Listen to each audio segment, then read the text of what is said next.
Azərbaycan Milli Elmlər Akademiyasının İşlər İdarəsinin sabiq müdiri, hazırda həmin qurumun rəyasət heyəti aparatının Sosial Xidmətlər şöbəsinin müdiri Məmmədov Elton Arzumanoğlunun baş prokuror yanında korrupsiyaya qarşı mübarizə baş idarəsində istintaq edilən cinayət işi üzrə açıqlaması yayılıb. Elton Məmmədov açıqlamasında istintaq orqanına çağırılmadığını, hər hansı qanun pozuntusuna yol vermədiyini əlavə edib və bu məzmunda mediada yayılan məlumatları yalan adlandırıb. Bu haqda Yeni Sabah AB prokurorluğun mətbuat xidmətindən məlumat verilib.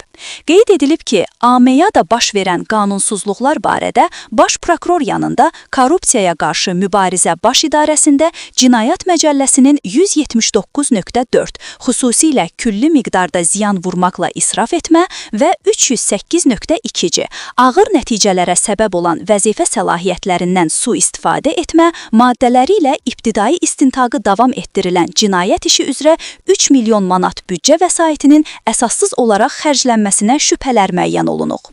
İstintaq tədbirləri nəticəsində əsassız olaraq xərclənmiş 3 milyon manat büdcə vəsaitinin Elton Məmmədov tərəfindən tam şəkildə dövlət büdcəsinə ödənilməsi təmin edilib.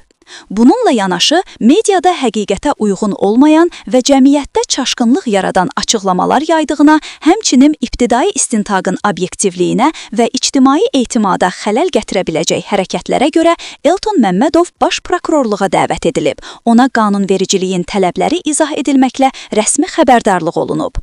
Xatırladaq ki, Elton Məmmədov keçmiş nəqliyyat naziri Ziya Məmmədovun qardaşıdır.